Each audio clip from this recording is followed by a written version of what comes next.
This is known as the first Wednesday. It's actually the second Wednesday, of course. But we do try and begin them always at 7 and end them promptly because we know you're very busy and are paying. So the format for the evening is a question to you in a minute. And then in the style of the impenetrable US presidential debates, we'll ask each panelist to give you a minute on the subject. And then I'll take a rebuttal from someone later who disagrees with what we're about to hear. Is that Alex? Yes. Ah, Alex, welcome. With a day in the newsroom. I was just going to say you'd have an excuse about journalism. So, first of all, just a question to us in the audience. Would you raise your hand if you think... No, not raise your hand now. We better extend the whole evening, actually. Could you raise your hand if you think the second term is a shoo-in for Obama? 1, 2. Fine, and we'll ask more questions of you as we go. But first, to Felicity Spector, who writes about US politics for Channel 4. She's going to the election in 2012, not as a candidate. Would you give us a minute on the US election in the style of the presidential debate to be rebutted after everyone else has gone? It's an incredibly close election, and unemployment is over 8%, and the economy isn't looking good. The jobs reports have been really disappointing. Obama should be struggling. Romney should, by any rights, be several points ahead. I think what's happened today in Benghazi shows that Mitt Romney just simply isn't ready for prime time. He's turned what is an ongoing, violent political crisis into a political row about Obama's strategy. And I think that shows that his insensitivity in foreign affairs is the thing that everyone has picked up on. And I think that shows that he's not the candidate the Republican Party could best have at this stage in the campaign. You only used 34 seconds, so will you just brief us on what did happen in Benghazi and what Romney said in 20? There was the violent attack on the US Embassy in Cairo and in Libya prompted a statement from Romney that it just showed that Obama's weak leadership and wrong-headed foreign policy had provoked the attacks abroad. And everyone, well, quite a lot of people have seized on that and said you shouldn't be using something which is still happening. People are being killed. American citizens are at risk. You shouldn't be using that as for your own political gain. Stacey Hilliard is vice chair, a former vice chair of Republicans abroad. Welcome, Stacey. Would you like a minute? Sure. Well, we have about 55 days to go until the election, and as Felicity said, the job reports are not good. The economy is still not recovering. We're only recovering at about 2%. The national debt is at $16 trillion and counting. I can't count that high. I don't know if you can, but it's still going up every day. We have the highest rate of poverty in a generation. We have 46.7 million Americans on food stamps, which is a record high. We have 43 straight months of unemployment over 8%. And for every one person that found a job last month, 4 people left the job market. So these are not encouraging numbers. And the president actually needs to come out and say why he needs to be elected for another 4 years, why the policies that he's tried to put through and failed putting through have not worked. Why he's had to use executive orders instead of being able to actually bring Congress together, like he said he was going to do. He was going to change the tone in Washington. Well, that hasn't changed. And he hasn't been able to actually work with Republicans in Congress to be able to compromise to bring the solutions together that we need to have to improve the economy. Thank you very much. And to Rob Carolina, chair of Democrats Abroad. Thank you very much. The big question, are we better off now than we were 4 years ago? By God, yes, we are. Let's remember where we were 4 years ago when President Obama took office. The U.S. economy was losing 750,000 jobs each and every month. We were on a downhill slide. The plane was pointed straight towards the ground and would have made a smoking hole there if we hadn't been able to pull back on the stick and get some stimulus into the economy. We've now had 30 straight months in a row of private sector job growth. 30 straight months in a row of private sector job growth. 4.5 million new private sector jobs. Is the economy great? No, it's not. Is the economy growing? Yes, it is. This is one of the defining points of the election. We are on the right track. We are moving forward. Furthermore, we would be moving further, faster, achieving more and better if we could actually achieve any degree of cooperation with our dear friends in the Republican Party. Thank you very much. And Alex Spilius is foreign correspondent for the Daily Telegraph, and he was in Washington as foreign correspondent, and he covered the 2008 US presidential campaign. Welcome. A minute. Hello. First of all, apologies for being late. I was writing on the attack in Benghazi today and then was sabotaged by the district line. You can have more time. I'm going to restart you I mean, now. it'll be fun to begin with. While I get my breath back after a quick dash up Parade Street. Events today, as Felicity was saying, haven't been handled well. I mean, they're tragic events, but I think we're talking tonight about the cold calculations of an election campaign. They weren't handled well by Romney. Senior Republicans have begun turning on him today. Peggy Noonan, famous speechwriter for Ronald Reagan, was on Fox News, the leading conservative station, saying that Romney hadn't covered himself in glory. He accused Obama and the White House of sympathizing with the attackers before it was clear how many people had died and who had died. And that sounds like you're scoring political points out of a tragedy. I don't think that goes down very well because Americans, well, any country rally round when incidents like this occur. He could recover from that, but even if he does, I still can't quite see a path to victory for him. He should win with the economy in the state it's in, and we've heard a very clear listing of the numbers and how bad they are for Obama. But it feels to me that the Romney campaign is relying on almost an article of faith that the economy is struggling. No one's ever won re-election when the economy is this bad. Is that a minute already? That's it, I'm afraid. It's much So more. hard to see how Romney pulls it around. It's a value-packed minute. Thank you very much. So I wonder if we could just keep with this. We'll do some conventional discussion in a minute. But is there anyone who'd like to have a rebuttal question or point to Rob Carolina? We'll pass a microphone to you. If you believe that Rob gave us in his opening minute needs to be rebutted, catch my eye. But otherwise, we will go to me, which is to ask you. You're basically, the mood of the panel seems to be your guy's going to get it because the other guy keeps dropping the ball. Your guy, unfortunately, is not a yes we can. He's a yes we almost. And there seems to be an awful lot of people who think he's getting there because the Republicans did not. My guy, President Obama, is running on a record of accomplishment. You know, in terms of the economy, a lot of people are comparing this to the 1980 election. It's not really a good comparison. In 1980, Jimmy Carter was presiding over an economy that was shrinking at about 3.6 annualized per annum. We now have an economy that's growing at 1.6, GDP at 1.6%. Jimmy Carter was presiding over inflation of 7.9%. At the moment, we have inflation that's very low, sub 2%. We're in, basically, the economy is not great, but it's not dire, and it's moving in a positive direction. So we've got a great record of achievement that we should be proud of because we basically saved the United States economy with the stimulus package that the Republicans fought us on tooth and nail every inch of the way. But basically, thank God you're not running against Ronald Reagan. That's what you're saying. If you're going back to 19... Well, let's put it this way. Mr. Romney was the candidate I was least concerned about of all the ones in the field. Okay. Let's debate the foreign policy then, and we'll come to the audience for this as well. You made the point about Benghazi. Tell us, flesh that point out, and we'll hear from everyone. And to you next on this, Alex. Tell us exactly if this is a significant moment and why. Well, at the moment, election polling shows that things haven't really changed, despite all the conventions, despite the spending we've already had on advertising. Obama's a few points ahead. He always was 1 or 2 points ahead. This could be just the kind of incident that changes people's minds. We don't know yet. It's a bit early to say. But one of the criticisms that Obama certainly brought forward at his convention speech of Mitt Romney was that he was very inexperienced in foreign policy and that he'd managed to insult the British when he came over for the Olympics. He talked about Russia. But we insult the British all the time. We're allowed to. We're British. You don't go to your host and then do it.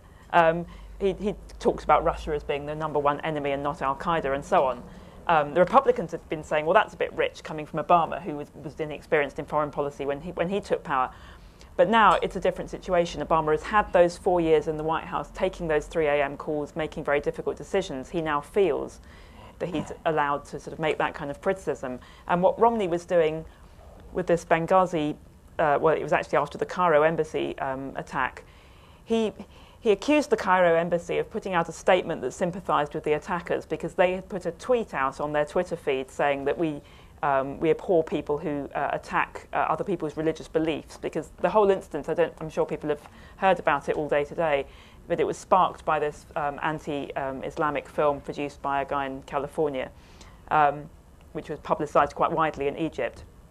Now, the embassy had put that tweet out before the attack on the embassy took place, so it couldn't be seen in any way as a kind of justification of the attack on their building. Even after this was widely publicised, Romney didn't go back on his statement. He didn't say, well, I didn't mean to say that they were endorsing the attack, because obviously they'd said that before it happened. He went on and reiterated it again in a statement this afternoon. Is this going to be a foreign policy election, or is this just a moment in time? We're going to get beyond this and talk about money. Curiously, it could be a foreign policy election. It was meant to be an economy election, but because the race is so tight, then the small factors could make a key difference. And Romney's messing up foreign policy. Felicity said he was rude over here in the Olympics. He called Russia America's greatest enemy, which isn't really true and doesn't really resonate. He's very aggressive towards Iran, and I don't think the American people are in the mood for attacking anyone else at the moment. So I don't think he's got the measure of how to deliver his policy yet. And also, Republicans traditionally attack Democrats for being weak on foreign policy, but I better get this the right way around. Obama killed Osama, and that, it was a huge score. And furthermore, he's doubled the rate of drone attacks, and he's basically whacking people in Yemen and Pakistan every week. And you can question that on civil liberty grounds, and maybe Romney should have done that, but he hasn't. Very, very few people have in the States. Stacey, you've got a guy who's a Romney shambles. Oh.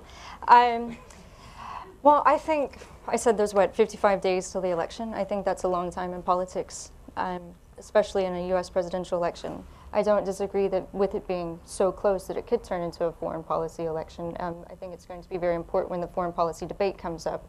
And I have no doubt that the comments today, which I haven't been able to study in depth, I've been in meetings all day, so apologies about that. But I think those will come up, and he will have to face the music on getting things wrong. I'm not sure of the timelines of everything that came out. Everything happened so quickly overnight. But his foreign policy, typically, it's not going to be too dramatically different than what we have. And you haven't really seen within presidents a major shift in U.S. foreign policy in the past. Where do you want to go with this? Is it a foreign policy election? Very few presidential elections in U.S. history have, I would submit, been foreign policy elections. When people get in on November the 6th to vote for somebody, everything comes a whole lot closer to home. But I do agree with the comment that if it is a foreign policy election, that breaks in our direction and should favor Obama, because recent polling consistently shows that the American public on the whole don't really want what Romney's selling. They want a bit less engagement with the world. They want a more moderate tone and sort of like easy does it. We don't need another wrong war in the wrong place at the wrong time for the wrong reasons. But, I mean, Obama doubled up, didn't he? He sent more troops. He's sending more drones. It's more than 10 years of war. And Alex has just said he's behaving like a glorified warmonger. The president did exactly what he promised to do when he was running for office. He said that, we're focusing on the wrong place by focusing on Iraq. We need to up the troop strength in Afghanistan, and he did. He said we shouldn't have been in Iraq in the first place, and we ought to get out of there as soon as we can, and we have. He said eventually we need to find a graceful exit from Afghanistan, or as good as we can, and that's what we're on the road to. Are there any Democrat-minded people in the room who'd like to argue with this point now? Do they see this as a weakness for Obama, this strength of foreign policy? Or would anyone in the room want to take issue with what we've heard on foreign policy before we move on? Because we will keep coming to you. You're very welcome to catch my eye if you do. Just an interesting aside, at the Democratic Convention, there were tons of, it was like a sort of militaristic air to the place. There was loads of people wandering around in uniform and veterans and things like that. It was very, very unusual for a Democratic gathering. It might have looked a bit sinister if it had been at the Republicans, but somehow they seem to sort of... Why because are everyone we always already, the evil party? Well, everyone always assumes that the Republicans are sort of filled with people of warmongers and so on, which I mean, I'm sure it's not true. Which is interesting, because actually when you look at Romney's stance on Afghanistan, something that he said that is very different from what President Obama is saying is that what he wants to do is actually do a study to actually see what we need to do to have a successful and peaceful exit. Something that I know from my actual day-to-day work is something that President Obama is not doing. And they're not using those local contacts in the local communities to actually be able to come up with the solutions. But that's actually what Romney's wanting to do in Afghanistan, which is a very different tone from Republican foreign policy in the past. Okay, let's move on to the briefing part of the evening. So this is your business, and we all come here to learn something. What's going on at the moment in the Democrat camp? We want to know, what are they worried about? What are they planning? Will there be any new adverts? What can you tell us, Rob? What are you worried about? Well, you know, the wonderful benefit of being an officer of Democrats abroad is that nobody tells me anything. So I can speak completely freely off the cuff without knowing the answer to any of those questions, but I know what we're doing with the American community abroad. And that is, more than 6 million American citizens live outside the territorial U.S., and we are actively, continually engaged in getting those citizens re-engaged with the U.S. election process. That, for example, is why we just opened a campaign office in London last week to replicate the efforts we had in 2008 to get people into this election and make a difference. And on the record, do they mostly vote Republican, expat Americans? We have no way of knowing for sure because we can't get data cut that way. No one polls that. But we have anecdotal evidence as well as registration evidence that suggests that American expats who vote tend to vote overwhelmingly Democratic. I can't prove it to you, but we have some anecdotal evidence that suggests it. Felicity, what should the Democrats be worried about? Well, this is the big thing for the Democrats. They should be worried about the economy. They're really happy that the whole cultural debate about, well, I don't know whether they're coming to this later, but this whole debate about women, about abortion, about religious values and so on, they're really happy to concentrate on that kind of issue because it takes the focus away from the economy. So at their convention, they had this really radical platform, sort of endorsing gay marriage with great glee. They were talking about abortion a lot. They were talking about birth control, about equal rights, equal pay. Anything except concentrate on the economy, because obviously, as Stacey has said, that those numbers look really bad for them. So I think we're going to see a lot more of that. They're focusing a lot on those issues in some of their adverts. The latest one calls the Republican policy dangerous to women. And I think we're going to see a lot of talk about decency, about community. This is their big thing. They want to embrace government. In the past, they've run away from the idea of big government. This now is about trying to draw a huge line between the Democrats and the Republicans. They're depicting the Republicans as sort of this individualist, everyone for themselves, forget about everybody else. Whereas the Democrats, they say, are now about building everything together. We're in this together. We get there on a communal path with everybody supporting the weakest and the strongest, contributing what they should. And are they happy to go on the record? As Rob's been saying, they should stand on the record. Do you think Obama wants the record dragged up? Trillions borrowed, money spent in Detroit shrinking. They have people to shut schools down, and they pour money into Detroit. It doesn't go anywhere. I mean, does he want all this dragged up, or does he want to just talk about Osama? What the Democrats have to do, they have to, this tricky balancing act, if you like. They have to say, we've done this much. It's a lot better than it would have been if the other lot had been in power. That's quite a hard message to sell. And given that Obama's biggest failing, if you like, has been his rather sort of crashing failure to sell his own message even when it was going his way, that's going to be quite difficult for him. I have to agree that during the convention, first of all, it sounded like a Baptist revival. I'm from the South in the U.S., and I know what those sound like, and this is what it sounded like. They were up there on the platform. Everybody was talking about the issues that if you went and knocked on doors, that people are not talking about when they go to the polls. The fact that they would not talk about the economy, they would not talk about the situation that we're in, how we're going to reduce the debt, how we're going to reduce the deficit. They're not talking about that. And that says to me that they're afraid to talk about it. Every person who spoke talked about abortion. I don't know any congressman, any senator that's going in, I don't know a president that's going to want to overturn Roe v. Wade.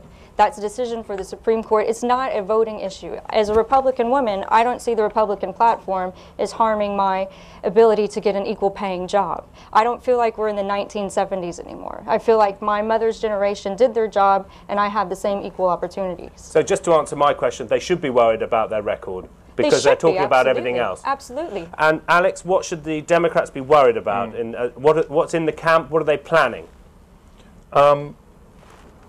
I think they should be, as others have said, worried about the economy. We've had the conventions where there's lots of razzmatazz, some great speeches, some not so great speeches. We've got two foreign policy issues this week, really, with the attack in Benghazi and Netanyahu trying to push Obama into a corner about Iran. When that fades and the economy should become a dominant issue again, I think you'll see Romney go very, very firmly on the attack about that. And debates, even though Obama is a skilled debater, even he can mess up. And Romney, I think, had plenty of practice, as we saw during the primaries, with something like 24 debates. Do you think? Are you telling us, because we're here for a briefing, are you telling us to watch the debates? They're going to be interesting. Yeah. I mean, we all get terribly bored by them over here as a rule, but you're saying go debate. Yeah. Well, there's only 3. So could it be a vote changer? Could it swing a state? Yes. Well, as I said earlier, it's such a tight race. I mean, if 600 people in Wisconsin go for Romney on the strength of the debate, that could make a difference. Yeah, I have to say, coming back to some of your earlier comments, I'm not quite sure which country's election you're following, but in my country, the United States, it's just west of here, across an ocean. The United States auto industry was saved by government intervention. That was a tremendously good investment. Mr. Romney said, let them fail. We did not. We intervened, we actively intervened, saved 1 million jobs, helped to save the economy, helped to save Detroit, helped to save Chrysler, helped to save General Motors. So, I mean, that is a record of accomplishment. In terms of the huge debt that you keep citing, let's not forget that 50%, 1/2 of the entire debt of the United States that it's managed to accrue in 220 years is attributable to overspending by George W. Bush. Half of it comes from the other party. We left you guys with a budget surplus. You crashed it. Oh, I'll just let you keep going. You're doing so well. I thought so, yeah. President Obama, in 2 years, quadrupled our deficit. He spent more than any other, all the presidents combined in history. I think that kind of speaks for itself. Okay. That's false. We've got a whole question on the economy coming. I'm just limping. Are we restricted to facts, or can we just make stuff up? No, I'm limping through my list. Okay. I'm limping through my list. I just want to check, because the rules have changed in the U.S. Apparently, facts don't matter anymore. Okay. Yeah, I think your party started that one. Okay. Well, you can answer it from this way. We'd like to ask you. Funnily enough, Rob, I'm coming to you next, as a matter of fact. So you may be happy because it's your facts. What should the Republicans be worried about? Starting with you this time, Rob, and then going round everyone. I suppose the main thing they should be worried about is that they're in danger of losing the focus and soul of the American public. They have, in fact, drifted so far out of what they used to be that they've lost their own direction. I think the number one thing they need to be worried about is splintering as a party and ceasing to exist within my lifetime. This is not my father's Republican Party. My father and mother were both Republicans. My dad came back from World War II and voted Republican his entire life. He wouldn't recognize this bunch. No way. There were some great Republicans in history. Dwight Eisenhower was a great Republican.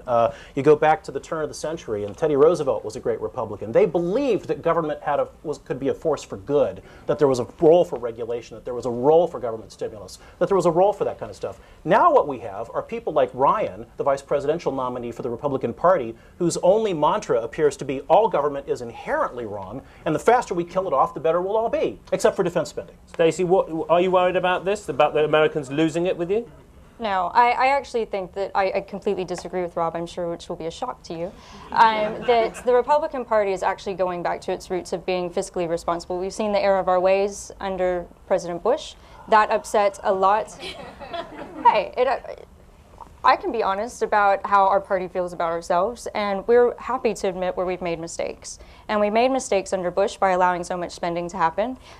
And we've seen the errors of that, and we said we cannot keep going in the direction that we're going. And I think that actually people tend to agree economically. You talked about the polls of Obama being strong on foreign policy. People don't trust him on the economy. Every poll consistently says that they would trust Romney on the economy more than they would President Obama. Okay, so I'm going to go to a profile of Mitt Romney and Paul Ryan now. If anyone has a question for the panel based on what we've heard or a comment, just remember you can catch my eye at any time. Mitt Romney and Paul Ryan. Felicity, who the hell are they? Well, Mitt Romney is the former governor of Massachusetts who ran unsuccessfully against John McCain last time round for the nomination. Didn't get it because a lot of people in the Republican Party didn't like him. A lot of people in general don't seem to like him. He's not an easy character to warm towards, apparently, unless you know the guy personally. I'm sure he's very pleasant, good family man, very religious. In public, he comes across as stiff, awkward, rich, patrician, He's been accused of flip-flopping, changing his mind on issues really fundamental to him, because when he was running in Utah, he was running on a more conservative ticket. When he ran in Massachusetts, it was a more liberal state. He kind of changed his view on lots of issues. And now he's running in the presidential, when he was running in the presidential primaries, he was facing a more conservative crowd. He went back to the conservative views again. He is this character who is very difficult for the party to get enthusiastic about, and that's why we've heard a lot about the enthusiasm gap. So he then went to pick Paul Ryan as a sort of surprise vice presidential running mate, partly to try and convince the conservative wing of his party, which is in the ascendancy, that he has those right-wing credentials, because Paul Ryan is a very popular guy in his state in Wisconsin. He's apparently good-looking. I can't see it myself, but if you Google Paul Ryan, the first thing that comes up is apparently shirtless. I leave that to your imagination. No, boyish. Oh, really? Yes. Well, shirtless. Maybe that's... boyish and shirtless. Maybe his pectoral muscles. It's a new movement. Apparently, Do you want me to check? Yes, can you check for us? he works out a lot, and, he's youngish. He's like Putin. 42. He's He is Putin. like Putin. He is Putin. He's Putin for America. Putin without the Red Army, probably, thank goodness. Oh, please But, don't. but no, his Paul Ryan's claim to fame is that he was in charge of this big budget plan, which advocates turning Medicare, healthcare system for the elderly into a voucher system, big tax cuts. That could be quite a risky move, because a lot of that is not popular among people who tend to vote, the elderly, the women, and so on. Stacey, can you tell us what your guys have got? What's their big policy get? I'm in there with the extremely complicated voting machine. Why do I pull your lever? What are you going to give me? We have a plan. What is it? With the Ryan plan, he put forward a budget. The president's budget that he put forward couldn't even get Democratic support. It was voted down completely in the Congress. Could not even get his own party to support any of his budgets. Ryan's put forward at least a plan to say that we have to stop doing what we're doing. We have to do something different. We all know what they say about being insane, that it's doing the same thing over and over again and expecting a different outcome. That's the situation that we're in. And we have to actually do something different. And what they're putting forward is saying that if we can cut spending, actually, with their Medicare plan, I don't want to go into too many details here because it's a very complicated system. It's like talking about cricket to me. And I know LBW stands for leg before wicket, but go beyond that, and that's about it. So, but give us some meat that's not about cricket. Tell us what you're going to do. Yeah. What's your plan? Well, they want to actually cut the spending, put in a budget that balances the budget, and they're being realistic and not saying we're going to balance the budget in 2 years. It's 8 to 10 years to have a balanced budget. So it's Britain. You're going to do it's austerity America. It's working better here than it is in the States. Okay. To you. You're better off than we are. I'm just being honest. You're better off than we are. Two questions. We're looking at him. Yes, he is boyish and he is shirtless. And much like our first questioner, and the hands are going up all over, and we'll at this point we'll go round the room. It's blue shirt, boyish, but also intellectual at the same time. And then we'll go around the room, we'll break from the panel for a moment who are exhausted. So you pick on someone and just give us your name and have a go. Okay, thanks. My name is Fraser Devlin. You started off by asking what the Republicans have got to worry about, and we haven't mentioned the Tea Party. You asked at the start, is Obama a shoo-in? I think absolutely yes, just because, generally speaking, politics and people are quite predictable. 79, Thatcher won, Labour lurched to the left, were unelectable in 83. 97, Labour won, the Tories lurched to the right and were unelectable in 2001. Same thing's happening here. Obama wins in 2008, the Republicans have lurched to the right, the Tea Party takes over, Romney's got to play to the Tea Party, and by doing so, he completely gets rid of the independents in the centre where all elections are won. So I think the Republicans have got absolutely no chance because they're split themselves. And your hand was next, sir, you with the hoodie? Although, we don't judge. It's fine, it's a different place, this is not Tampa. I was just wondering when Romney and Ryan are maybe going to say what they're going to cut in the plan. Because no, this is something that comes up a lot, particularly when you look at taxes. What they want to do on the taxes to actually raise revenue, because the current plan that the president has put forward will fund the government for 8.5 days. It's not going to help actually cut the deficit and the debt. What Romney and Ryan have put forward, which I actually think honesty in politics is sometimes nice, but it's not always a vote winner. has said that we need to close the loopholes for the wealthiest, highest tax payers. Okay, briefly, he's saying, when are you going to spell it out? You don't have to spell it out. I'm about to tell you. Oh, it's just when. Give us a date. They're going to, the loopholes that they want to close to be able to increase tax revenue with the wealthiest by closing those loopholes. They're going to identify those loopholes by putting that together and working with Congress and determining what the loopholes are. After they win. Yeah, it sounds like a conference. Because it's a collaborative effort. Okay. You have to work with Congress to be able to do that. Well, you don't want to say what you're going to do before people vote for you. Well, situations change when you get in there and you actually look at the books. I think that that's actually refreshing for a politician to say that says, I'm not going to tell you all the details because I don't know all the details. We're just going around the room, and to you with the mic. You can give us your name if you like. My name is Pandar. My observation is that U.S. presidential elections are often won on the back of which parties got the best funding. In the U.S. Democracy is all about which party manages to get more money. I'm just wondering, with Obama not actually going to Washington, to New York to meet with Netanyahu, is going to lose the support of AIPAC, and AIPAC is going to amply fund the Republican Party, and hence Mitt Romney walking into White House. Okay, we're going to go foreign policy again in a minute, and I'll put your Israeli question directly to the panel. To you next. All right, yeah, cheers. So I wanted a word, I can't remember your name, head of the Republicans abroad. Felicity. Yeah. No, Stacey. Sorry, Felicity. Sorry, yeah, Stacey. You said that in order to answer the gentleman's question over here about when they will decide on what's cut and so on and so forth, you've got to work with Congress to do that. How would you say that the congressional Republicans have dealt with dealing with a Democrat Senate and a Democrat president over the last 2 years with basically the least efficient Congress in history? Well, I would actually... We'll take you both on this. You can both answer. I would actually reverse that question. With a Democrat president and Democrat Senate, why have they been unable to work with Republicans? Rob? The answer to that question is because the Senate has this quirky rule that says a majority equals 60 or 61. I can't remember the precise number. This problem of the so-called Senate filibuster, which has just gotten completely out of control. Any senator who wants to can basically just kill anything unless you get 60 people to say otherwise. So why is it that 50 or 51 Democrats in the Senate can't flip the body? Because you need 60. That's the magic number. In terms of coming back on some of the stuff that was just raised, by the way, I just want to pick up on that.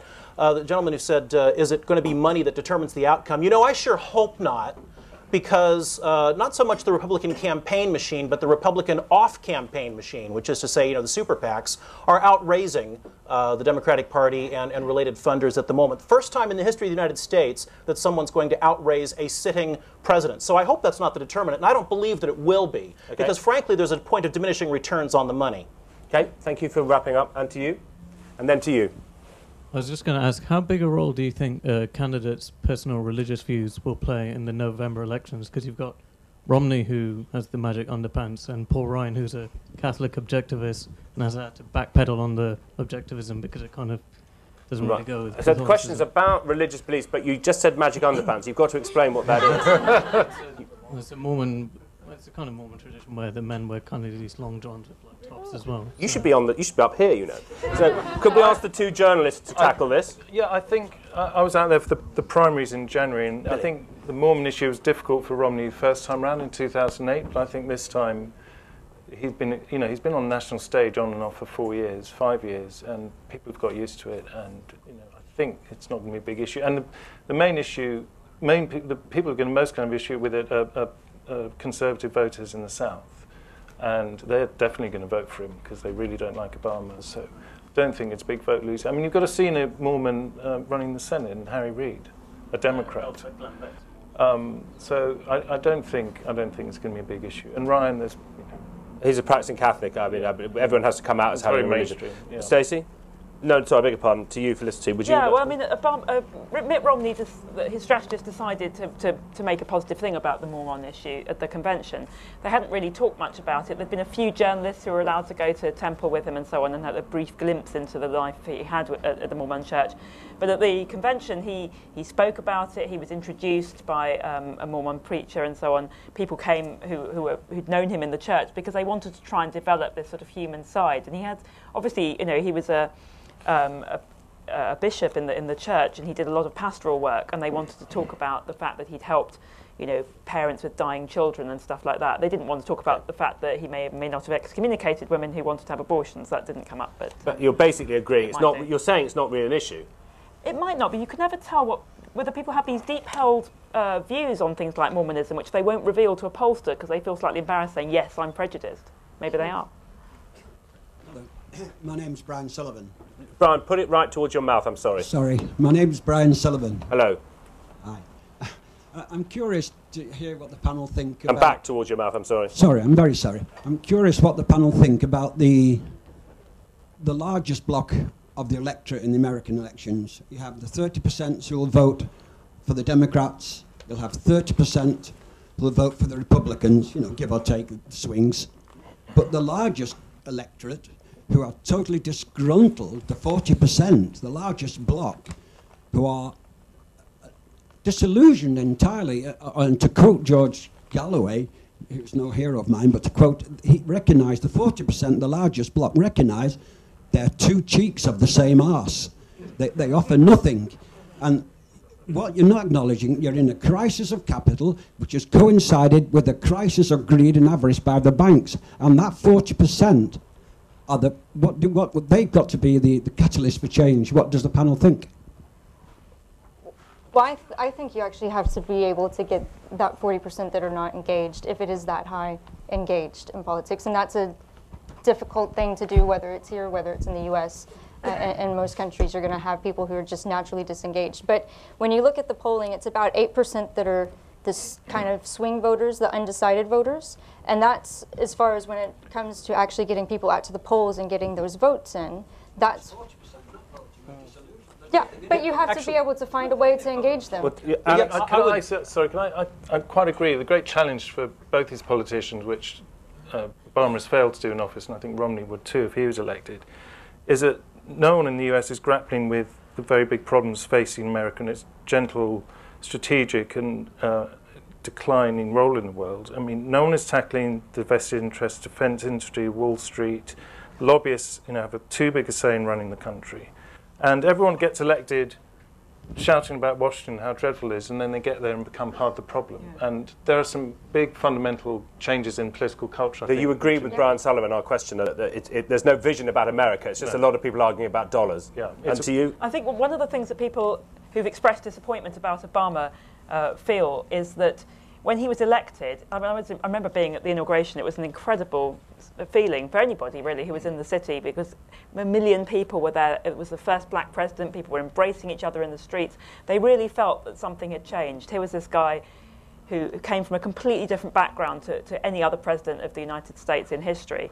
And they really thought, this is going to be different. He's going to reach out to completely new groups of people. The coalition which elected him, there was a lot of young people, there were a lot of African Americans, there were a lot of Hispanics, the kind of people who traditionally don't vote. Now, because in the way of things, presidents get sucked into Washington politics, as Alex was saying, things didn't really change. It's been gridlocked as it was under Clinton. There's been politics as usual, squabbling over this and that, nothing changing. And I think that's what's disillusioned people still further. And would you like to come? Yeah, I would like to come back on that, because I think it's very dangerous to push that line too far, because it seems to create this air of moral equivalence about where the gridlock comes from. One of the challenges we have in the United States is that the constitutional system we have makes it very difficult for anyone to do anything. It makes it very easy for someone to stop something from happening. That's what checks and balances are all about. Now, President Obama got to Washington and he ran on a campaign of reaching across the aisle and trying to find cooperative ways forward. And for the most part, he has attempted to do that. I am not going to sit here and accept this moral equivalence argument. Oh, well, it's gridlock being pox on both your houses. No. No. It has happened because we have faced people like the Republican leadership who have said, screw the American people. My job is to make sure that man doesn't win re-election. That is an unhealthy way to run a political party. No, I'm sorry. I just have to... I'm not going to accept that because everybody's as guilty as another. And it's turkeys voting for Christmas when you get in there. They don't want to lose their job. And this is where actually I would agree with the Tea Party that we need to have term limits on our congressmen and our senators. Okay, that's a different matter. No, my turn. I'm chairing. No, yes. Will you sit? I'm giving you time. Will you agree with the? Will you sit there and agree with the arithmetic? The gentleman raises the point about the unbelieving. Brian Sullivan, if Obama sucked in 2008, he sucked in a lot of people who didn't normally vote. Are they now going to dump him this time around? That's the arithmetic question, and there's time for you to come back on other issues. But just on our friend's question. No, absolutely not. What we're seeing right now is latest polling indicates that one of the areas where President Obama enjoys a very strong leadership role, a very strong base of support, is with people who describe themselves as moderates. Okay. Not surprisingly, people say conservatives, Republican, liberal. Yeah, that's right. Well, yep. I think he's going to struggle to keep his base in many ways. And those people who voted for him that hadn't voted in the past, who may have voted Republican and voted for him because things haven't changed. They're still losing their jobs, still losing their homes. I think you raised the point that he has to worry about turnout. I mean, there might be people who are silent supporters but aren't enthusiastic enough about him this time around. Okay, who's got the microphone at the back? I thought someone at the back had it. No, over to you. Would you tell us your name? Cooper Stevenson. I, as a passive observer and somebody that's not American but went to school in America, I watched all the speeches given during the Democratic and the Republican Use the microphone, please. Conventions. And it seemed to me that they're preaching to the converted. There's no effort on the Republican behalf to reach out to moderates, and there's no effort on the Democratic behalf to reach out to moderates either. There's no talk on gun control and other points that people like me are taking pretty seriously right now. Polarised. You think it's polarised? And to you at the back, I did call you earlier. I think it was Stacey for the Republicans said that the Republicans are happy to admit their mistakes. If so, why is Romney advocating such an aggressive foreign policy?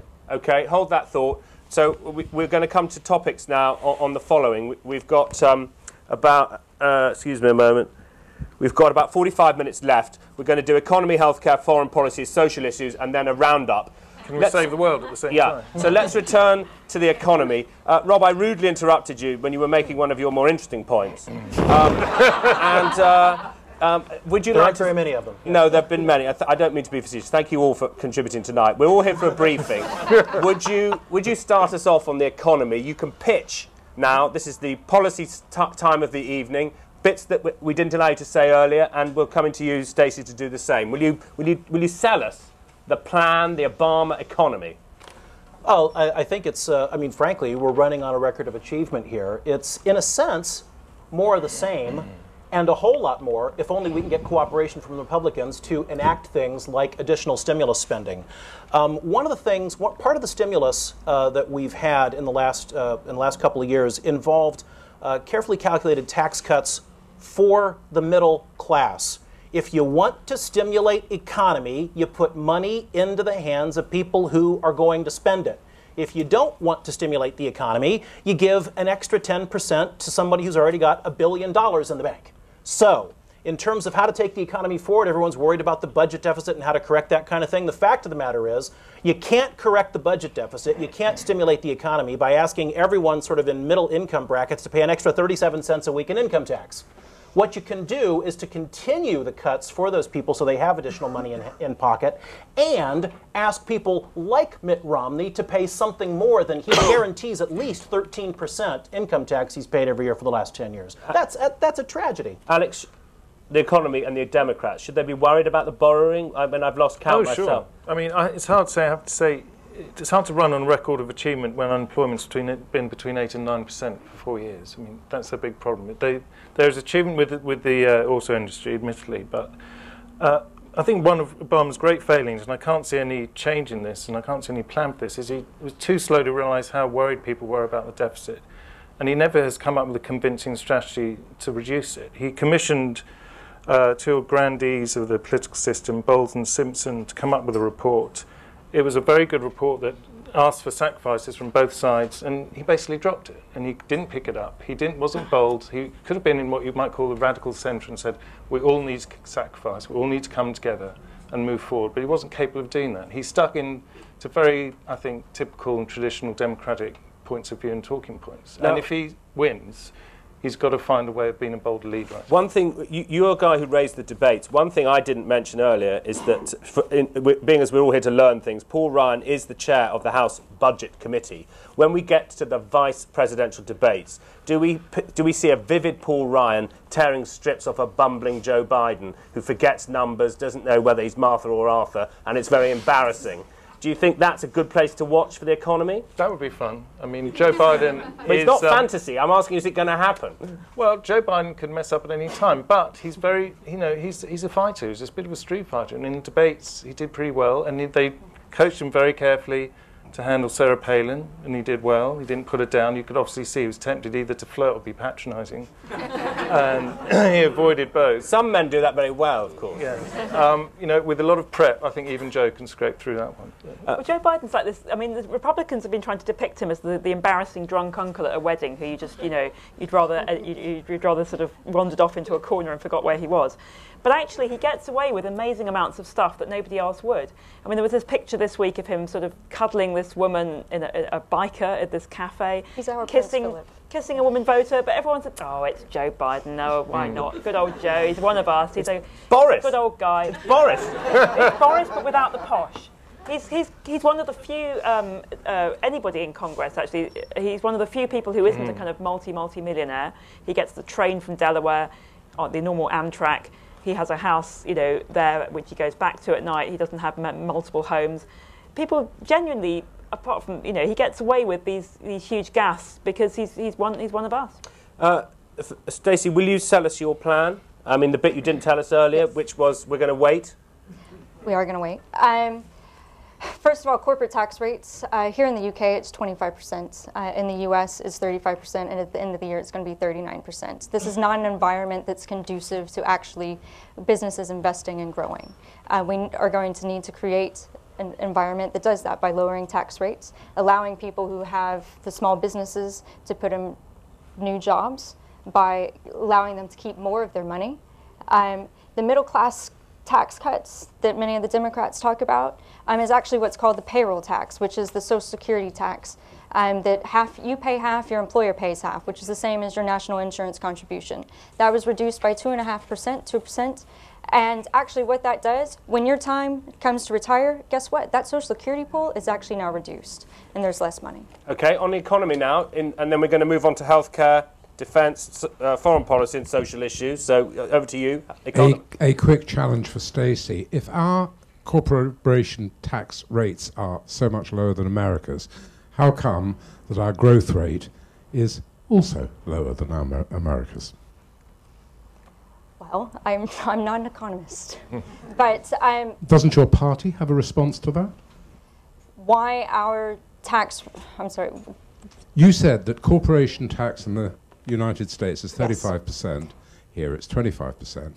We have had a government that's lowered corporation tax, and our economy is our growth is tanking. My guess would Why probably is be America? when you look at the other tax systems in place as well, as far as personal income tax, when you look at taxes on bonuses, taxes on dividends, things of that nature. Okay, over to you. I just wonder on the tax side whether one of the reasons the Republicans don't really want to actually get into the specifics and debate about it is because I wonder the extent to which they are actually embarrassed about Romney's failure to disclose his tax affairs. He disclosed his taxes, and actually, when he ran for governor, he disclosed his taxes as well. But his father disclosed 10 years, didn't he, when he ran for the Republican? The precedent for the last two elections was 2 years. Kerry released 2 years. McCain released 2 years. Rob, is this an issue for you? The gentleman's raising the Romney's tax issue is an issue for you, Democrats? It's a bit of an issue. I think the bigger issue isn't sort of like how it is just how amazingly little tax he pays and how unfair that is. It's because of the way he draws his income, just like Warren It's because Buffett, of the way he and a lot of other people have artificially changed income into capital gains and into carried interest. It's inhumane. Okay, there's a disagreement there. To you on the sofa, yeah. That money. Well, please use the mic. I have 3 quick points. One is the U.S. corporate taxes have a lot of loopholes. Therefore, you can say 39% versus 25%, but we have more loopholes. The there are two other points. One is the abortion. The New York Times article on September 4th says the Republican platform supports the passage of a constitutional amendment banning abortion and states that the unborn child, blah, blah, blah.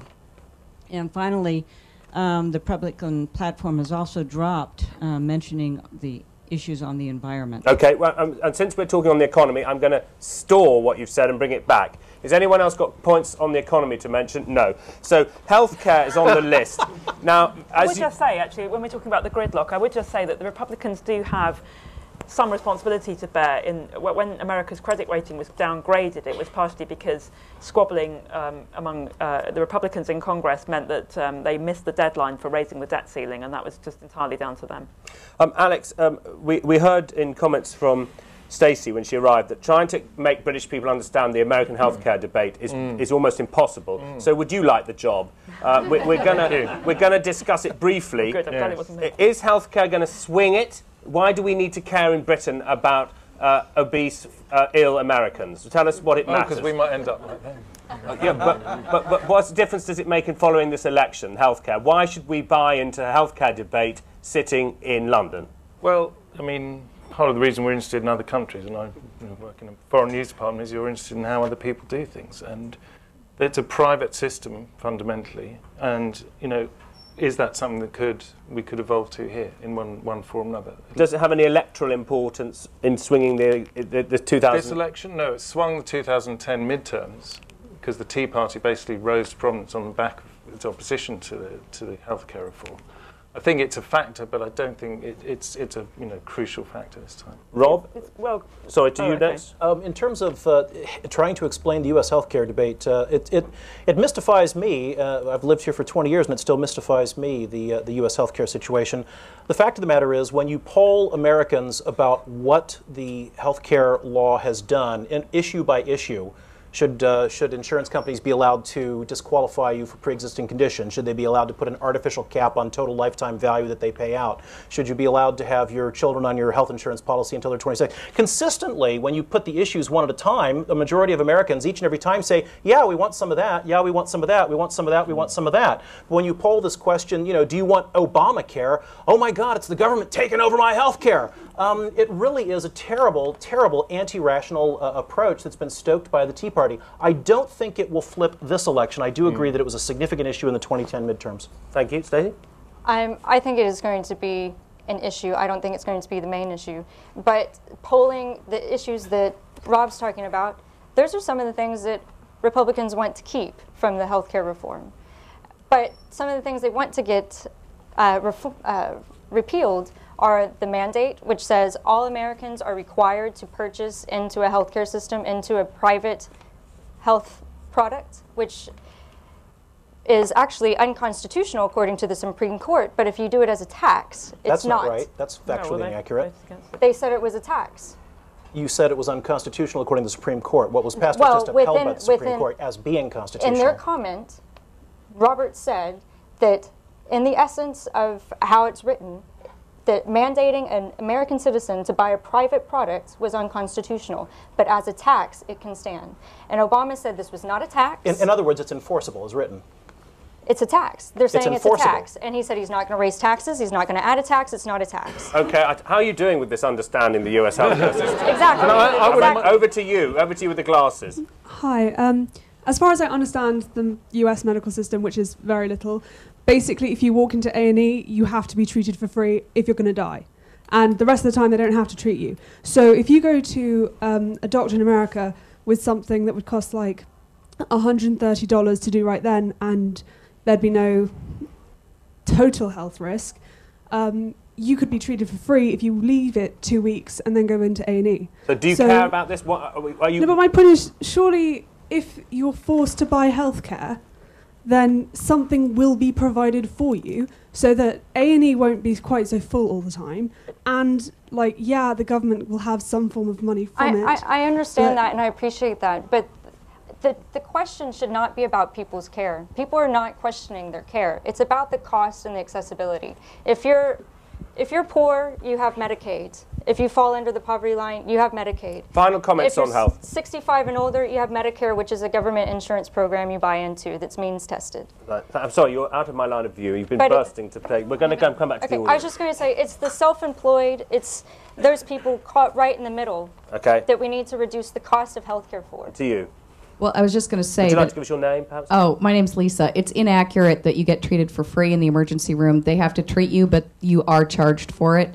And that exactly what you're saying, that there's a huge percentage of Americans that are completely without health care because they can't afford it. And so this is what the Obamacare is going, the new health care law is going to provide. Do you agree with our panel that although you care, it's not going to swing the election? This question, if we're here for a briefing about this election, health, schmelf. It's not going to do the election result. I don't think it's health schmelf. I think it's definitely going to have an impact, but I don't think it's something that's going to completely sway I think it's difficult for the Republicans because they were rather hoping that this would be an unpopular issue because, as Alex was saying, the polls show that people are not in favour in general of this thing that has been described as Obamacare, but when you ask them about individual bits of it, they quite like them. That's now what Romney started saying. He started saying, he brought in a similar system when he was in Massachusetts. It's quite hard for him to campaign against it. He's picked a running mate who wants to get rid of the Medicare system, which is the Social Security bit, if you like, that helps elderly people get access to healthcare. Okay. And that's very worrying for a lot of older voters. I think as an election, as Jonathan, I agree with you, Schmelth, even though I've got the accent, I'm an American citizen, I've just spent the last 6 years living in America. There is no comparison with the healthcare system in America. It is ridiculously awful compared to the NHS. And if you can afford it, but I mean, it's to say there's this tiny little wedge of the self-employed, and I mean that's the vast majority of people in their 20s and 30s, even in a city like New York. And Obamacare might not tick all the boxes, but I mean it's trying to move towards a system that is more accessible. And it's almost farcical to say, it's just that Republicans want to pick and choose. I can't just say, sorry, I lived in the States for 4.5 years. If you've got good insurance, which I was lucky to do, thank you, Telegraph Media Group, the healthcare you get is fantastic and better than being a regular NHS patient here. There's absolutely no argument about that. But that's the point. Yes, that is the point. Yes, but my point is a lot of Americans are covered and do have very good insurance. There's a huge chunk that...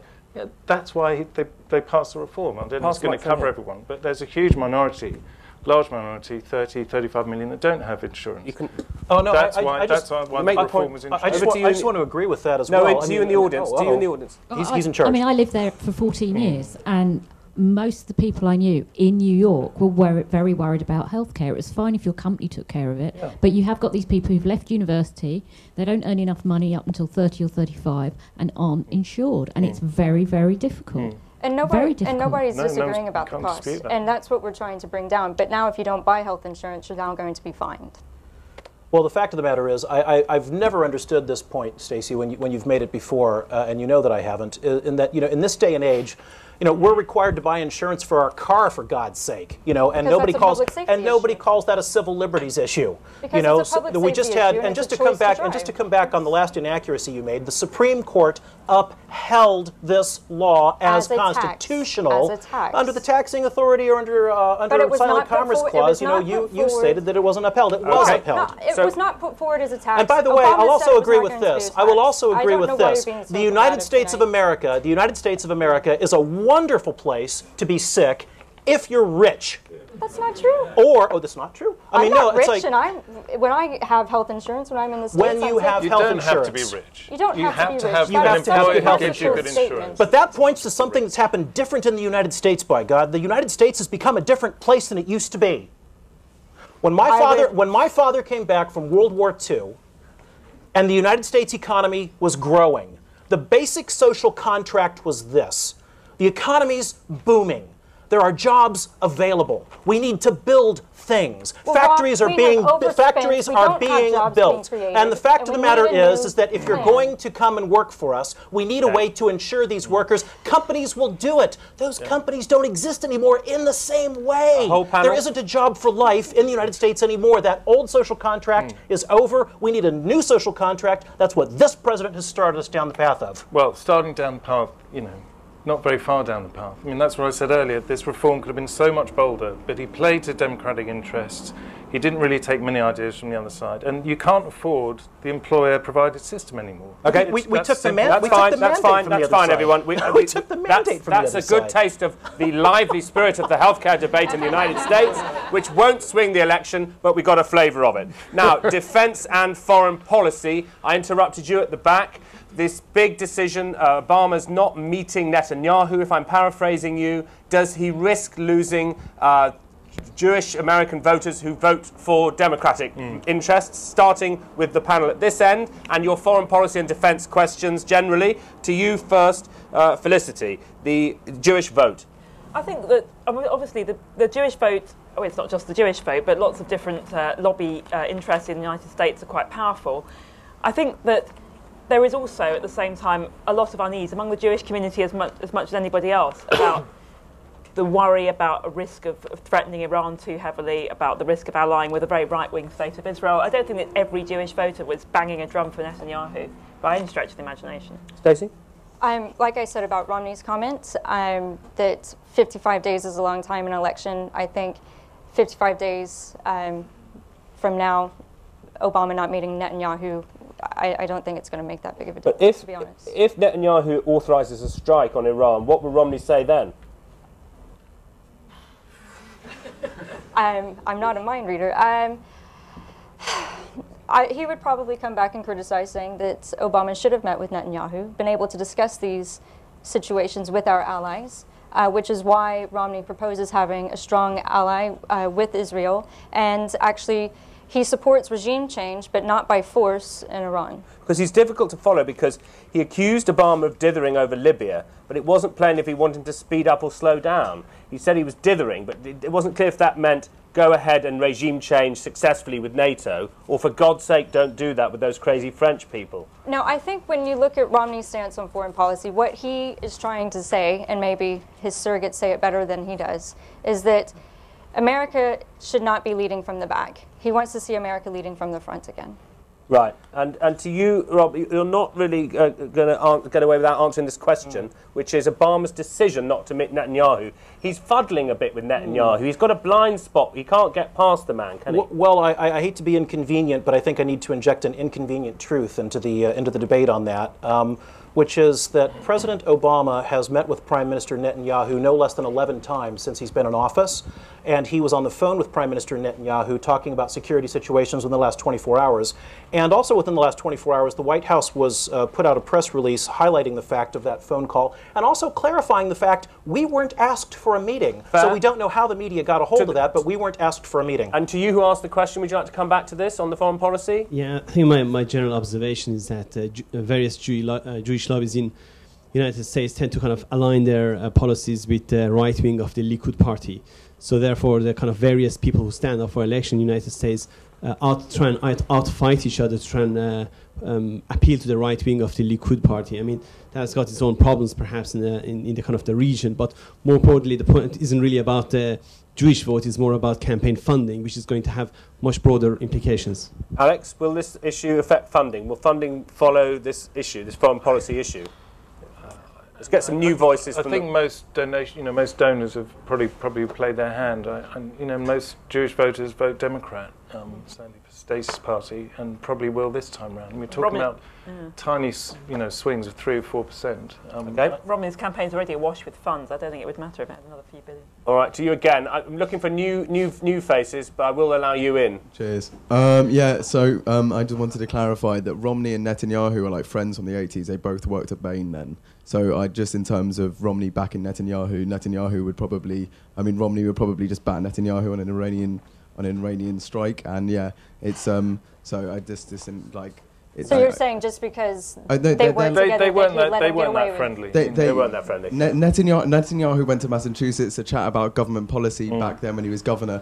In all fairness, I think they wouldn't. And about the gentleman's question behind me about spending. Okay. I think there's a bigger issue about super PACs. And you mentioned special interests. I think Rahm Emanuel has only been on it for like 6 days, but now he's back off. Okay, you've had a good crack because you've spoken twice, and but Alex is coming back. Say money, people have raised the issue of money, and it is very important. And I think super PACs both people on both sides are worried about how powerful they are. But Romney spent a load of money of his own in 2008 and lost the primary quite by some distance. So it's not always a decisive factor. So let's divide our remaining time up into finishing off foreign policy, discussing social issues, and then your closing remarks. Afghanistan, you're due to come out in less than 2 years.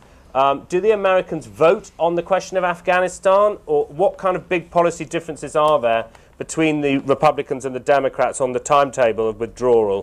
Felicity?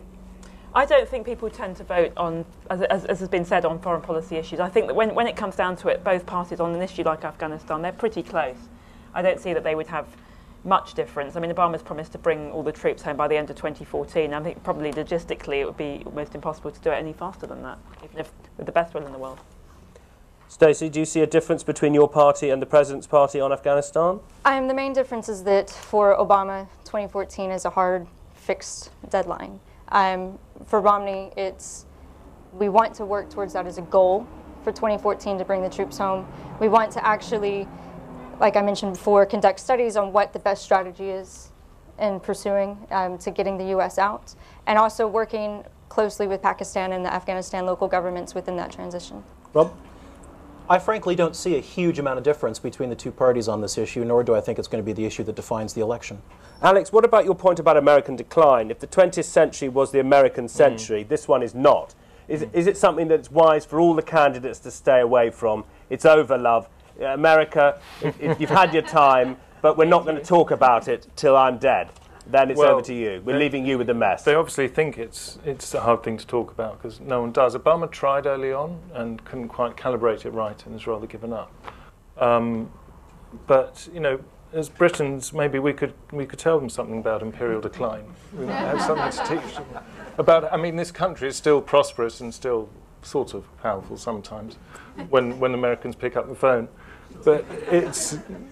I think it's the big issue, and no one, as I said earlier, is getting to grips with it. Is it foreign policy where it comes undone first? Does America abroad look weak? Well, you have to give America, in electoral terms, the impression that China might be rising, but we can cope, we can contain them. They're not going to send all their poisonous kids' toys over to you, and they're not going to own all our debt. It's about perception. Is Obama weak on this topic? If the Republicans can nail this, saying he sold us to Beijing, will that work? Yeah, that's a chink in his armour, definitely. Yeah, Rob? And it has been. Well, I mean, in terms of engagement with China, to answer your question directly, there's been increasing engagement with China ever since President Nixon visited there in the 1970s. It's been almost an article of faith of U.S. policy right through that period, so I don't think we can lay that at this president's door. China's economy is growing, and it's growing in part because they're just really freaking big. I mean, there's 4 times as many Chinese as there are Americans in the world, and the fact of the matter is that if they continue with their success, their economy is going to get bigger. On the question of foreign policy, anyone? And so let's move on to social issues. The lady on the sofa, you mentioned abortion. Let's start with gays. Now, when he was in Massachusetts, when Romney was running Massachusetts, they had the first same-sex kind of in America marriage situation going on. Do we say that neutralizes, the gentleman was talking about polarized voters. Where are we on the social? Will you start us off just on the gays first, then we'll do women. Well, gay women? Maybe gay women can come very loud. This is the Frontline Club. Membership is compulsory for gay women. There's a Tea Party activist reports Obama is gay and familiar with Chicago's bathhouse scene. He's been around for a while. Yeah. The chair. Has it? I think that the issue with what the Democrats have been, Obama was finally did what the liberal wing of his party wanted him to do and came out and said yes, he was in favour of same-sex marriage. He was fine with it. There was no problem with it. He'd always been personally in favour. Now he thought that the whole country should follow that route. I think that was a timely thing for him to say. The whole country, I think, most of America, apart from the very fundamentally religious part, is fine with those sort of issues. I think people are okay with gay marriage. It's not a big deal for them. Stacey? Gay marriage is a state issue. It's not a federal issue. We live in a federal system in the U.S., and that's how it should be decided. It shouldn't be done at the federal level. And do you see it as an issue? Is Romney strong because he did have a same-sex state, or is he a fudge? Is he, you know, he's a man who doesn't know what he thinks? Same-sex date? He doesn't know what he thinks. Oh, that's the thing. With a farmer in the bathhouse. Yeah, oh my God. I lived in Massachusetts. I don't remember that. I just don't think that abortion and gay marriage is a voting issue. Okay, Rob? So let me get this straight. The Republicans believe that gay marriage is a state right, not a federal right, or not a federal issue, and that's why you're in favor of repealing the Defense of Marriage Act? Oh, no, wait a minute, you're not. Which is a federal law that denies benefits to same-sex married partners throughout the United States. And no, I understand that, but I guess what I'm saying is that you seem to be out of touch with your party because your party wants to maintain the Defense of Marriage Act, which denies benefits to same-sex couples. And in addition, your party wants to deny benefits to same-sex partners who've been married outside the United States. Right now, one of our hottest issues in Democrats abroad. So is it a voting issue, Rob? One of the things, I'm going to answer this question, then I'll answer whether or not it's a voting issue.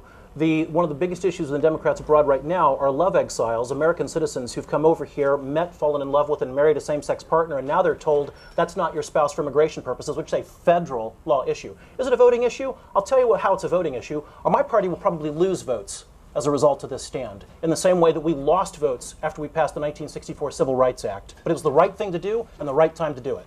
Okay, we'll move on to the... I've been handed a note, which is to ask, can we talk about race? Thank you for passing it. I don't know if whoever passed it to me would like to take the microphone. You're welcome to. Otherwise, I'm going to just ask the panel to. It's all right. Thank you. Okay. I think the women issue is also episodic. Well, can I bring this in? Because it chimes in with the whole gay marriage issue in that the Republican Party does run the risk of looking dangerously out of touch with the views of most ordinary Americans. And, okay, people aren't going to go into the voting booth and think, oh, what's the Republican policy on Roe v. Wade, the abortion rights? But they are going to think, hang on, isn't there that guy who thought there was some kind of legitimate rape? And aren't there these people who don't want to have birth control for people? And aren't there these people who think that women, even if they've been subjected to incest or rape, shouldn't have the right to abortion? Hey, hang on, I'm not sure I want to vote for these people. It's not that they believe in the Republican or the Democratic platform. It's just that they see a whole bunch of older white guys who have no idea what the rest of America really thinks. And that's the danger for the Republicans. They keep banging on, or Romney he can't bear the fact there's all these people who keep banging on about contraception and so on. He doesn't want to be allied with those sort of people, but unfortunately there are those people in the party. I'm sorry, that's terribly skewed. First of all, no political party has a monopoly on idiots.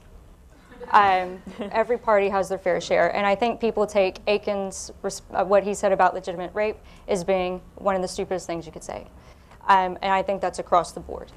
As far as the birth control, the issue with that was that Obama's health care plan, we're back to health care, was going to mandate that Catholic churches' health insurance require them to cover birth control, something that they're fundamentally against. So that's what the debate was about. It's not about any woman having access to birth control. So I think we really need to be clear when we talk about that, because the Republican Party is not dangerous for women. If it was, I would not be a Republican. I'm not sure if there's a gay vote, really. I mean, and if there is, then it's going to probably go to Democrats. I don't know. Maybe other people have seen detailed polling on this. But the fact that it's been passed will, I think, encourage liberals to turn out for Obama. So it helps. And to the room on unmentioned topics to do with women's rights. And if not, we'll go to the race question. I'll come back to you because you did speak earlier. But is it, gentlemen, shall I go to race? Is that the gentleman who was on race? No? Well, let's ask about race from the chair. Are you going to ask about race? Okay, fine. Better from you than me.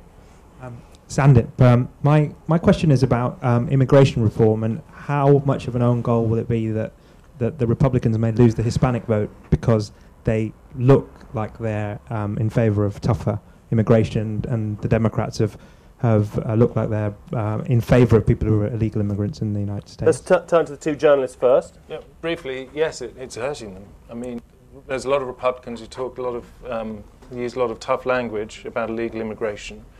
There's a lot of Hispanics who might be legal but no illegals or were illegal. And you know, the Hispanic population is now the biggest minority in the country, and it's growing. And it's a demographic that the Democrats have been able to count on and probably will be able to for the next 2 or 3 elections. So, yeah, and you could see those. I think the first night of the Republican convention, could have been called Hispanic night. I mean, every other speaker was Latino, and they're clearly trying to pitch for the vote. I don't think it's going to work. I mean, basically, this election is so close, and it's all down to about 8 or 9 swing states, and that's all that matters to the strategists in charge of both parties. This is why they've been playing to their base at both conventions, because they need to get those core supporters out. Otherwise, there are so few undecided voters, there may not be enough to swing this thing either way. And one of those core constituencies for the Democrats is the Hispanic vote, which is overwhelmingly Democrat. And it's very convenient for them if Romney has said things like he thinks that people should self-deport back to Mexico. Can I just ask, many of us are here for a briefing, we're not experts. Would you like to list the 8 or 9 swing states, and we'll come back to you?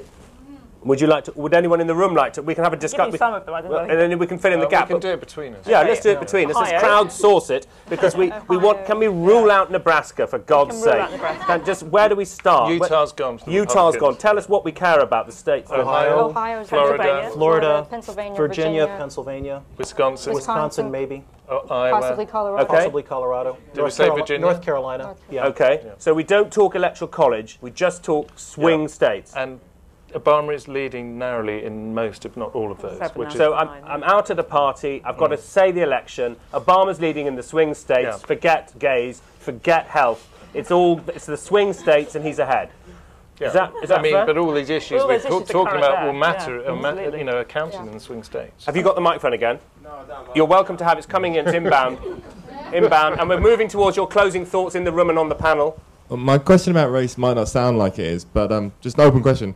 How much of a problem in those swing states do you think voter registration fraud actually is? Would you like to brief us what you've read about that? Well, briefly. A lot of those states have implemented, especially the ones with Republican governors, voter registration fraud. They've made it harder. You need to have photo ID. No, they haven't implemented fraud. I'm not explaining it very clearly, but you need to have photo ID. And for my family, who are black in America, a lot of, like, my great aunt, she's not going to bother. Like, it's a massive inconvenience. She's never had a driver's license. She's never had a passport. So, do you know if a part of your aunt's thing is that she's fallen out of love with Obama a bit? Is that also the case? No, it's that she's 80 years old and she doesn't want to have to go and queue up at the DVLA and get a driver's license. She's always voted her whole life. Why now? Rob, you're nodding?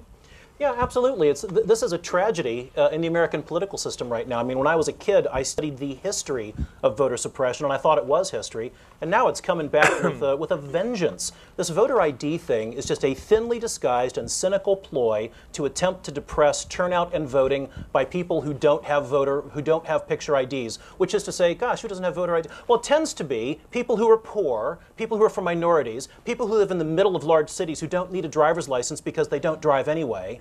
I mean, it's something like 10% of American voters do not have a picture ID. The cost of getting one, even if the Department of Motor Vehicles gives you the ID for free, you've got to pay the money to go get your birth certificate out. And the money that you pay to get all the documentation to get your ID, in terms of real dollars controlled, is more expensive than the now old, discredited, and unconstitutional poll tax, where we used to charge people to come and vote. Rob is agreeing with you. Does anyone on the panel disagree with what Rob's just said? I'm imagining you might a bit, but...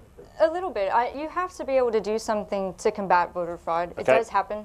Okay, and you have to make it accessible. In the blue shirt, we're on social issues. Yeah, just to sum up social issues, I wonder if the panel think the electoral map in America is just getting more entrenched. You just see a big red middle that care about guns, the Bible, and race.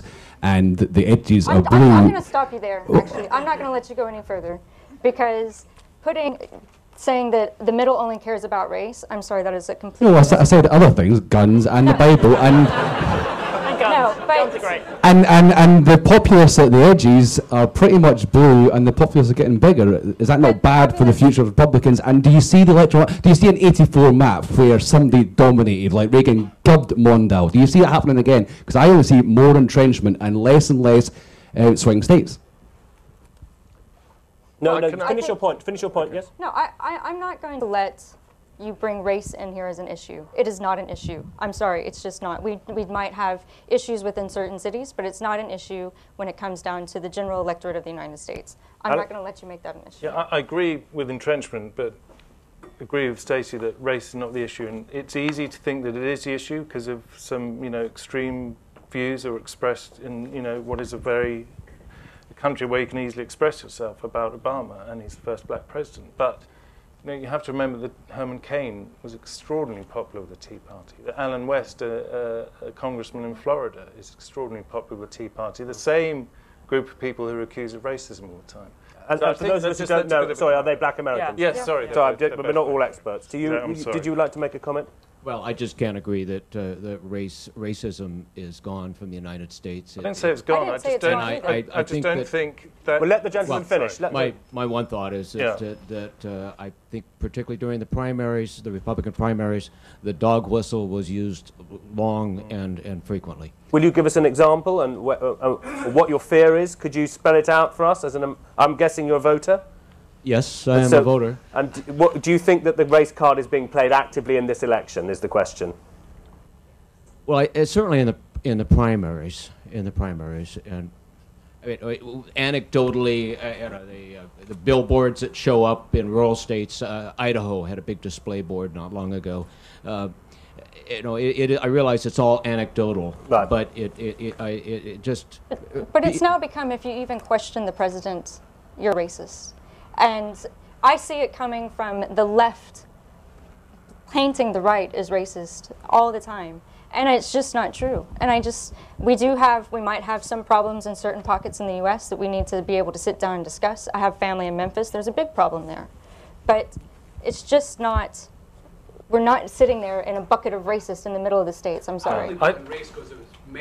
Yeah, you're right. It's fair. It's a fair point. We asked you to raise race. I think the discomfort and the prejudice expressed against Obama is not pure racism because of his skin tone. I think it's a lot of people in conservative America feel uncomfortable with him because he's got this very strange exotic background because all the birth nonsense that went around, and he's a Muslim, and his mother was an anthropologist. What on earth is that? He was growing up in Hawaii, and he represents a changing face of America, literally. Are there any anthropologists in the room?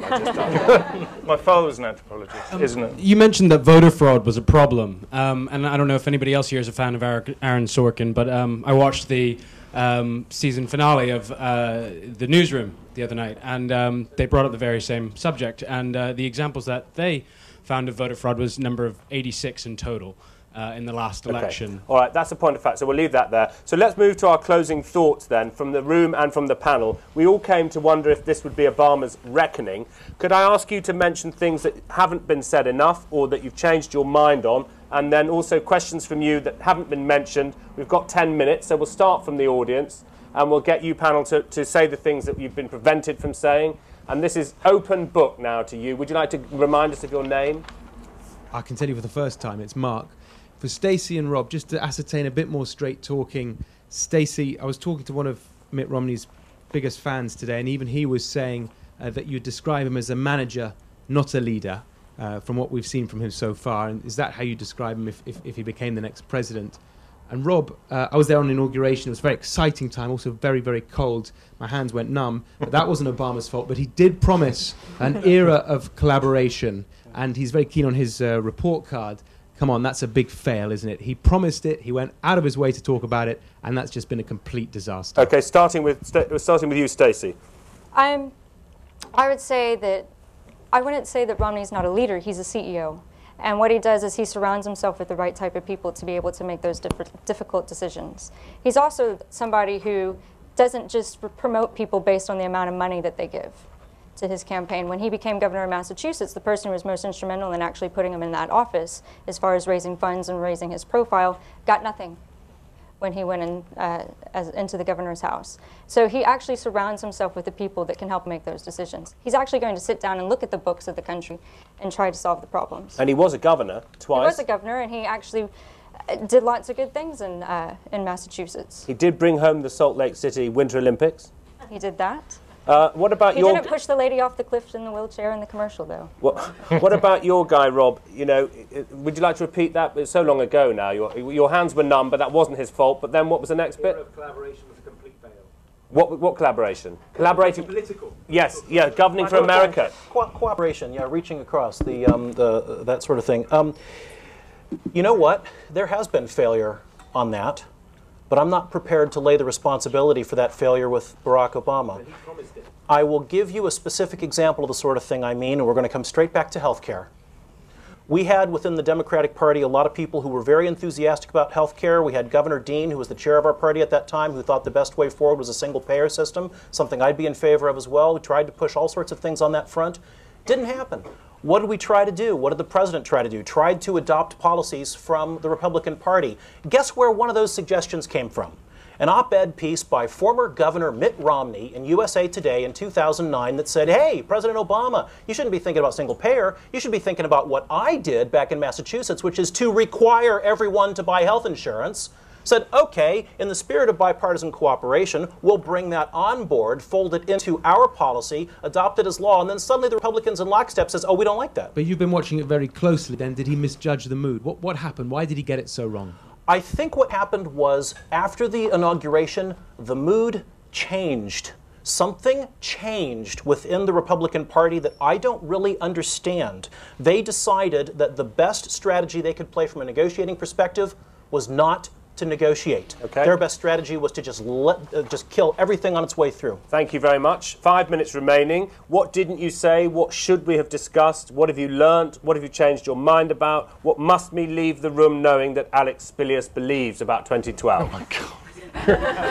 I'm not running for office. Well, you should be. You should be.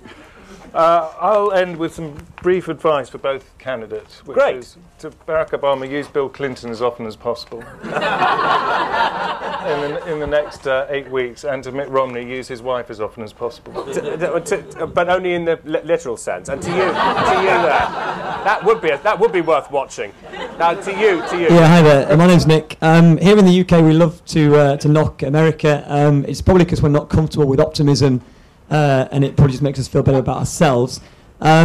Interesting talking tonight, the things that we focused on, failing economy, corporate domination of politics, and even high level of obesity. These could be things that you could equally apply in the UK. My question to the panel is the following.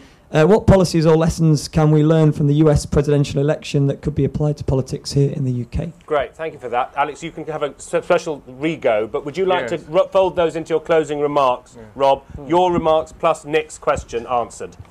Oh, my turn. Marvelous. Your turn. In terms of, I'll answer that question first, which is, I'm not sure what it is from the U.S. presidential election process that I would commend to you as being particularly helpful or particularly positive or particularly good. We have a system that has worked very well for more than 200 years, but it's not working. There are things that could work a lot better, and one of them is this problem of money. I'll absolutely put my hand up to that. That is a problem in the American system. Unfortunately, we have a Supreme Court who has a rather expansive view about the difference between money and speech. One thing that I haven't really touched on, or that we haven't really touched on too much, is this challenge that Mr. Romney has, which is he has, in effect, been running for president for 6 years. He's spent $50 million or more of his own money and about $1 billion of other people's money, and he can't get people to like him. He can't even get the majority of his own party to like him. There are 33% of his own party polled recently who said that President Obama is more likable than Mitt Romney. Those are the Republicans. The other thing that I question about Mitt Romney, the only good thing I can say about him is that if, God forbid, he's elected, I don't know what he's going to do. I really don't. I mean, because he's for things, and then he's against them. And he has ideas. He plots down in Massachusetts, and suddenly he's a big liberal. He runs in front of the Tea Party, and suddenly he's an uber conservative. I don't know where the guy's going. I don't know what he stands for. Stacey, is this Obama's reckoning? And will you answer Nick's question? What's been good in the US that we need to import? Having worked here and in the U.S., I would probably agree with Rob. There's not a lot from the U.S. system that could be imported here. Well, it's a different system. So the system that we have of presidential debates, I think actually the prime ministerial debates were not a good idea. I think the system, the way it was much better. I agree that we need to have some sort of campaign reform and allowing the amount of money that we have into not just the presidential race, but into congressional races. We have some of the most expensive congressional races in history that cost several millions of dollars. I remember when the first congressional race was over $1 million in Texas. It was shocking, and now it's the norm. So I think that's something that we can learn from you, actually. But Rob started his speech today with, are you better off than you were 4 years ago? And that's a question that, interestingly, both parties have taken on board. You've heard Rob's argument as to why we are. I would argue that we're not. The median income for Americans is gone down $4,000 a year, and we're not better off. That's to you, Felicity. There are two models in this election. I think the Republicans would like this to be a Jimmy Carter-style, 1980-style election, where an unpopular Democratic leader in the middle of a recession gets beaten by an upsurge in the Republican support, but obviously Mitt Romney, as we've heard, is no Ronald Reagan.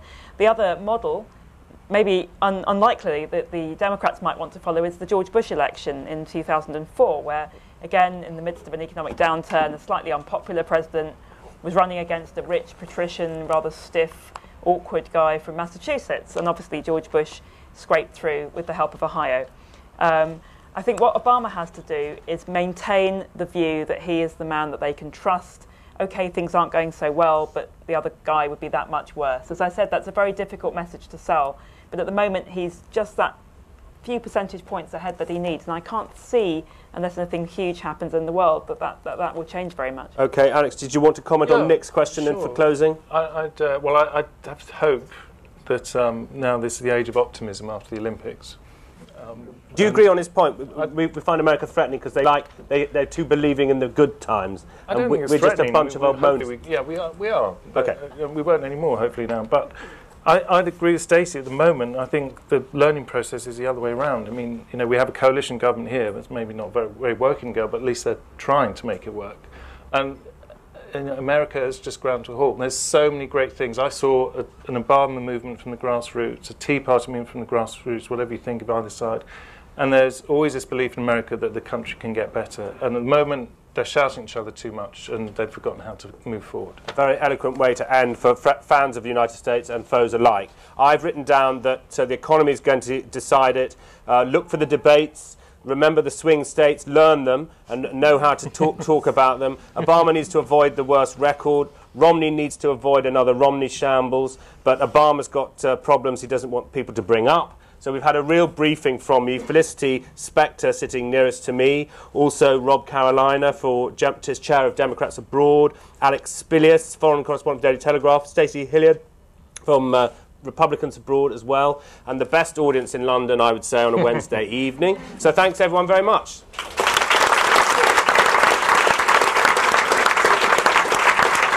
Cheers, Rob.